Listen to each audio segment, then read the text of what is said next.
Hi, everyone. Welcome to another learning session.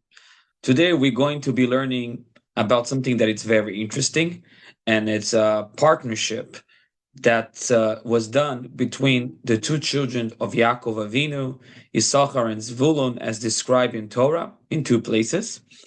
And we are going to really expound on the details on this partnership and really understand how this partnership works. By the way, there are people who do this partnership today, and it's really interesting to understand how this partnership works. So let's see what the Torah says about it. The Torah describes Zevulun as a person who was involved in commerce, and in order to do commerce, he had to always be at the ship's harbor and be traveling abroad. By Yisachar is described as a strong-boned donkey who serves the people, right? So right away you see that Zevulun is described as a businessman, and back on those days involved going abroad and selling goods, a merchant. And Yisachar, it's considered a strong bond donkey, and according to Rashi, Rashi says, Sovel ol Torah. He took upon himself to really take on the yoke of Torah and be the rabbis of the generation. And in Sefer Dvarim, we have Moshe's description, and Moshe says, Zvulun Amar Samach Zevulun Betzeisecha to Zvulun. He said, Zvulun gladly goes out to do his business. Veisachar be'alecha.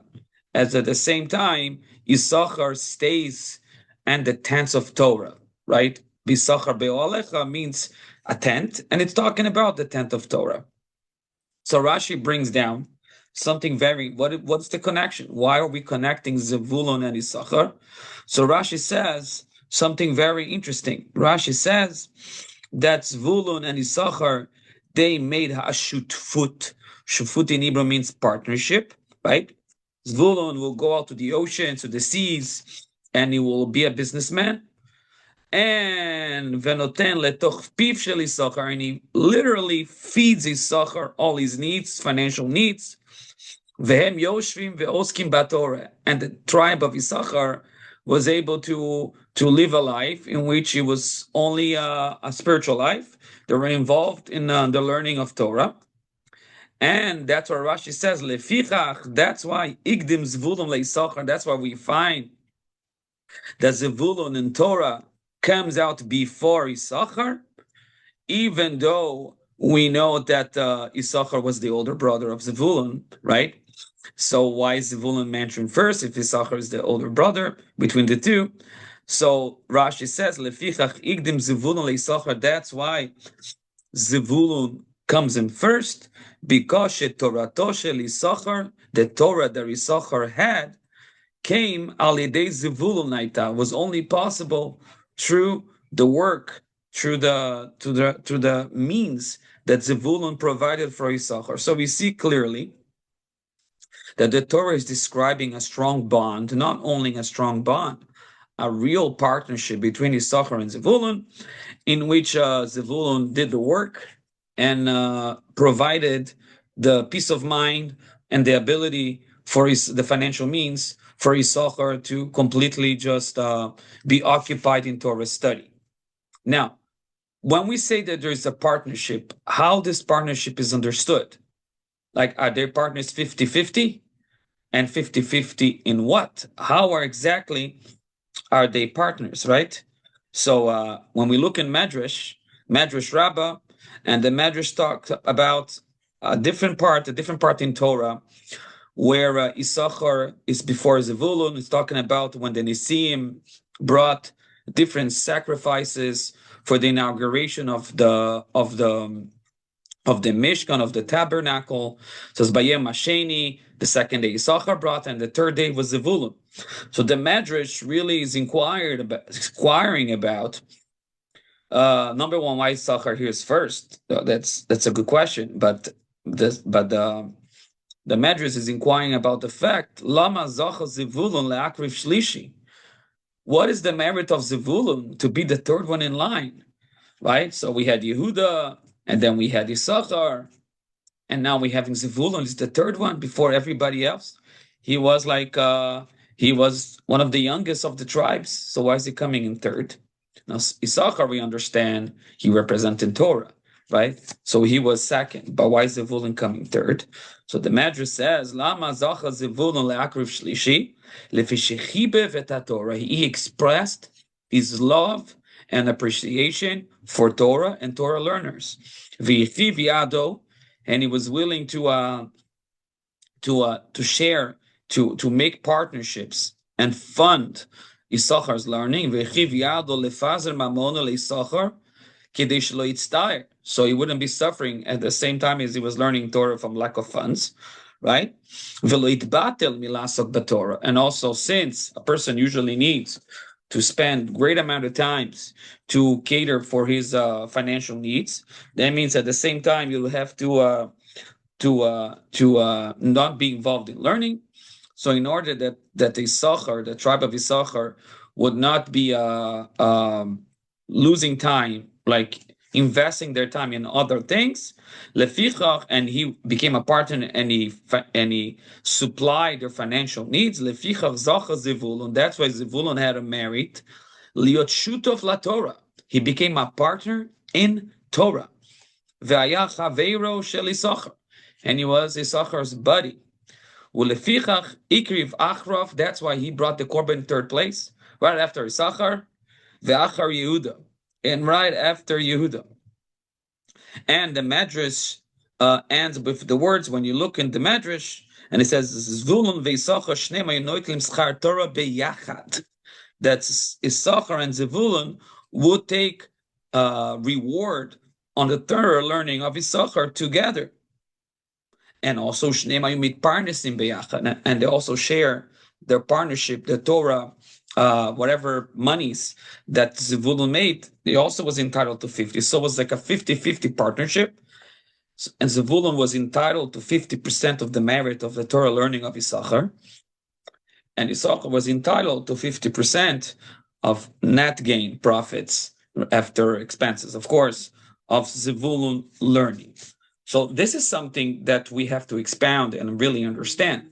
Like, how can it be that one person is learning and we can say that the other person have half the merit, half the schuyot of that person's Torah learning? Meaning we can say that he helped and there was a mitzvah of tzedakah happening here, right? He fulfilled the need of someone who had a need. And since he fulfilled that need, he receives a reward for working upon that need, right? It's a mitzvah of tzedakah. But not that he receives rewards as if he was learning Torah. Imagine a situation in which you are funding like a military base, right? So the military has better soldiers, right? That doesn't mean you become a soldier. That doesn't mean you were trained, you become physically apt to act as a soldier. That means you helped out your country, just give you an example, to have better soldiers. So the same idea could be applied here. You didn't learn Torah per se. You had someone who was learning Torah for you. And now, the Torah is telling us that there is a system in which a person can receive 50% of someone else's learning, their merit of learning, as if you have learned yourself. But in the end, you're not a Talmid Chacham, you're not a sage. You didn't acquire that knowledge. So how can you receive knowledge for something that you yourself didn't work? So if you will say that we're really talking about that reward, it's like giving tzedakah, like you're giving charity to someone. So that's your own merit, your own reward, because you help someone learn. That's great.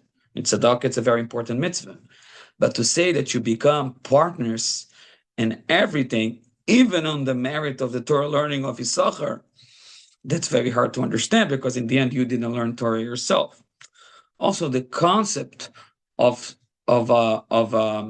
like selling a mitzvah, right? I'm going to learn, and you're going to pay me for learning, and I'm going to sell you my merit. Who says you can sell your merit? How can you make the Torah like an object, like a stock that you can sell? It's not yours to sell, right? And it's also not you can quantify it. Specifically Torah learning, which is keneged kulam, right? You can't quantify it to say I'm going to give you half of what, right? So it's a very, very difficult concept to understand. I would like to give you an example from Talmud, the Gemara in Zvachim. It's the first page of Talmud. Brings out an opinion of a Tana, and his name was Shimon Achi Azariah. Shimon, the brother of Azariah. Now, that's a very atypical way of naming someone. Shimon Achi Azariah, right? Just say Shimon. Well, you have to say it's the brother of Azariah. If you're going to name someone after someone, at least it's the father, but not the brother. So Rashi says that why was he called Shimon Achi Azariah? So he says that Azariah was a businessman, and he gave Shimon all his financial needs, anything he needed, so in order that he could keep learning Torah. And ve'itnu b'neim, and they made a condition, a precondition, both of them, she'ichelek le'Azariah b'schar talmuda, so that Azariah would have a part, right, on the sachar, on the merit of the learning of Shimon. And that's why he was called on his name. Shimon recognized that his merit, the only way he was able to learn the Torah that he learned was on the merit that Azariah helped him financially. But the words of Rashi basically are saying to us, the number one, this has to be a precondition. You can't sell it after the fact, right?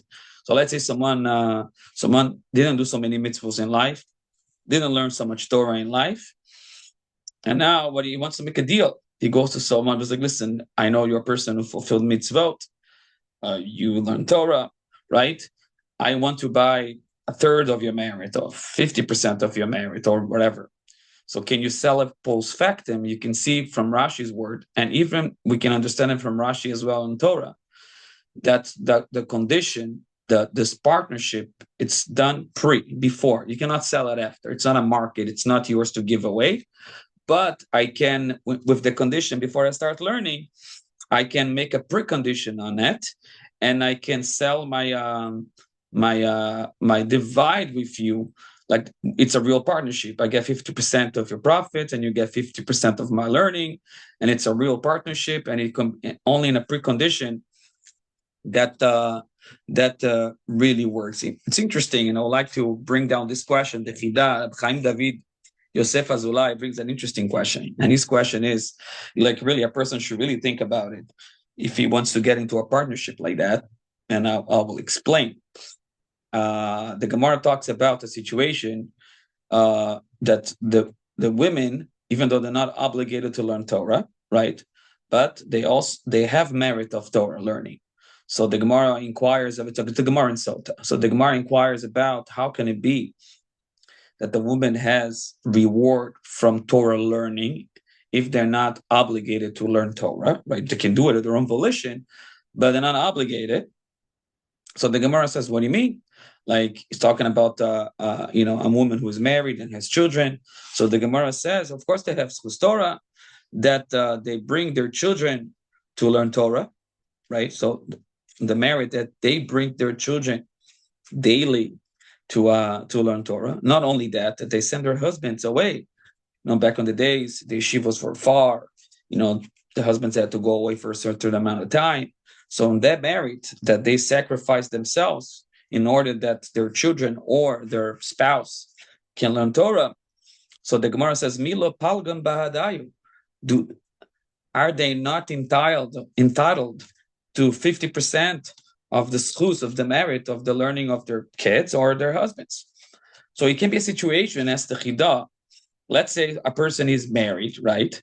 And he also has someone, he enters into a partnership with a gvir, with someone who's financially backing his studies. So now he has a situation that is empty-handed. How is he empty-handed? 50% the deal that he made with the person who's sustaining his learning, and the other 50% that he's splitting with his wife, right? So what does he have? So he has zero. So as the Chida, it looks like it's not such a great deal. Doesn't look like it's a great deal to enter into partnerships to learn Torah, because in the end you can become empty-handed. So, what we see from here is that the Chidor really understood that we're talking about really like a piece, right? You can say you can't divide Torah, and it's everybody gets a share because you can you can't put it in percentages. So the Gemara understands 50% of the reward, and now we have talked about completely giving away the reward. So is it really worth it to engage in partnerships of Torah? The Chida himself answers, and that's the short answer, right? And he says that when the wife takes 50%, it doesn't get deducted from the husband. They're considered one unit. It really doesn't get deducted. It comes from God directly. That's what he says. The Chatzi shenotelet eshes chaver, the half that the wife is entitled, right? Eino nigra mechelko. It's not deducted from his part. Ki wadata didei avid. He does it on his own volition. Velo itnu al kach. They didn't make a precondition on that you can take my half.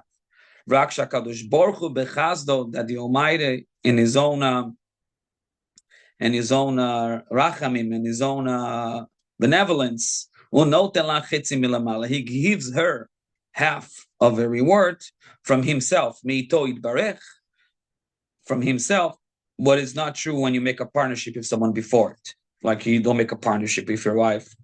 It's not a partnership. It's just like your wife gets half directly from HaKadosh Baruch Hu, and therefore it's not like you stay empty-handed. And that's how the Chida really answers the question on this case. I would like to look into halacha, and the halacha brings something very interesting. Ilchos Talmud Torah, right? And Shulchan Aruch is talking about who is obligated to learn Torah, right? And the Shulchan Aruch start that everybody has an obligation to learn Torah, even if you're a poor person, a rich person, a person who is healthy, even a person who is not healthy and is undergoing certain pain, even if a person is young, if a person is old, everybody has an obligation to learn Torah, right? So then the Shulchan Aruch ends, and he says, a person who cannot learn Torah. Why can you learn Torah? He doesn't know at all how to study, right? It's an amaretz. He's not a learner person. Today, with YouTube and all those channels, like myself, right? A person cannot say they cannot learn Torah because he can watch many, many videos of Torah. With the Article Revolution and all the other editing and publishing that came out with Torah, a person cannot exempt himself from learning.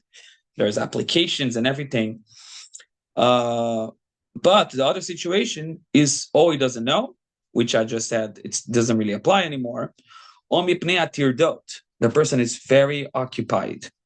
He doesn't have time. Like his lifestyle doesn't leave him an opportunity to sit down and learn Torah, right? So he says what a person like that should do. So if yaspik la'achevri malomdin, you should make sure that he funds others who are learning. So we see in halacha and Ilchos Talmud Torah that a person can, if he can learn from the reasons that he doesn't have any time, and a person really has to judge like what type of person doesn't have any time to learn. But that's okay. But there is a solution. The solution is that he provides for others that they could continue learning. Okay. Now, so that's the Shulchan Aruch, and the Shulchan Aruch and the Ramah continues and says, "V'techashev lo ki'ilu lomed be'atzmo." When you provide others with opportunity to learn, it's considered as if you have learned yourself. Okay. And then he says, "V'yachol adam le'atnot im chaveru." A person can make a precondition with his friend, shu yasok b'Torah, that his friend will occupy himself in Torah learning, v'yamtzi lo parnasa, and he will provide his financial needs, v'yachlok imo b'sechar, and they will divide the merits. They'll divide the merit of the Torah learning, right? But if you already, it has to be a precondition. You can't do it after. So what we see clearly from here, and from the Ramah, and straight from Shulchan Aruch, is that I was talking in the beginning, how can it be that a person can sell their merit, right? And the other person, it's considered like he has a merit of learning. We could have seen it as no, it's a mitzvah of tzedakah. You receiving merit on your own mitzvah. You're not banking on someone else's merits. You have to have your own merits. You can't sell merits, right? So we could understand it and say, listen, the mitzvah here is mitzvah tzedakah. You're providing for someone that has a need, happens to be a great need, a need to learn Torah all day long. And he needs the means to be able to do that. And you're receiving the reward of tzedakah. But as I just read from you, we just read an ilchos Talmud Torah. This is not an ilchos tzedakah. This is an ilchos of learning Torah. It's part and parcel of learning Torah. That if you provide for someone else's learning Torah, it's considered as if you have learned it yourself. And because it's considered as you have learned it yourself, you receive half the reward with the other person. Everybody receives half. And so over here we have a clear understanding that the mitzvah here is a mitzvah of learning Torah. However, even though the Ramah clearly says the reward, it's half of the reward of learning Torah, it's not your own reward.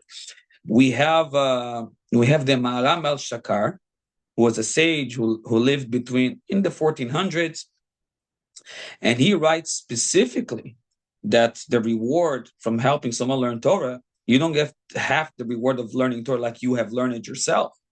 Like if I help someone go to the gym, like to be healthy, does that mean that I become fit? No, I didn't work out. So of course, if I help someone learn Torah, that doesn't mean it makes me a sage. And it doesn't mean that I'm going to have the reward of as I have learned, because I've not learned. So how does it work? So he says specifically the Maharam al-Shakar in his responses, and he says, those who help, those who perform mitzvos, he has reward for that, right? And even more, those who help those to learn Torah, so they can be always occupied in Torah learning. He has a reward, but then he says, he gets reward from his own actions. What actions are we doing? He's not learning. The own actions that he's doing is that he's giving, he's funding people who are learning. And he's going to get the reward for funding Torah learners, but not that he's going to get the reward that he has learned it himself. So we have over here a discussion. On one hand, we see clearly from Shulchan Aruch and from Medrash and from Rashi, it looks like it's a straightforward partnership. It's half-half, and you get half-half of the Torah learning of the person who is learning, and the person who is learning gets 50% of the financial reward of the person who is working. But on the other side, we have sages, commentaries who said, no, it's impossible for you, number one, to sell rewards. How can you sell rewards? And number two, how can you say that you have half of learning Torah if you didn't learn, right? So you get the reward for helping others learn. It's like tzedakah, but it's not like as you have learned. So it looks like there is a discussion, right?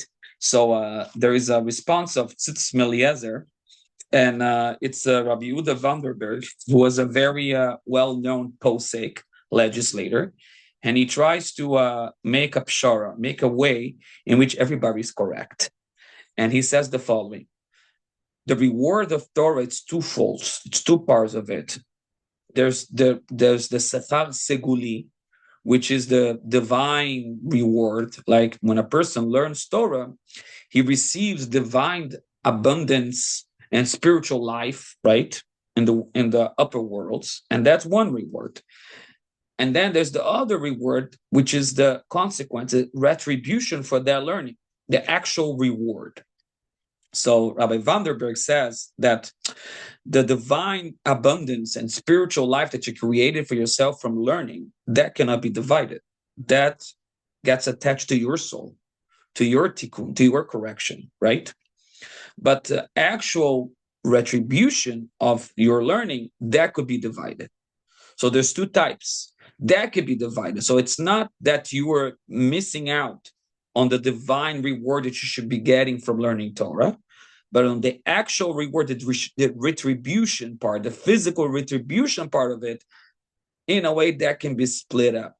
So the Rema, who's saying it's considered as you're being learning, it's talking about the retribution part of it, right? Not the actual divine abundance and spiritual reward that you get from it.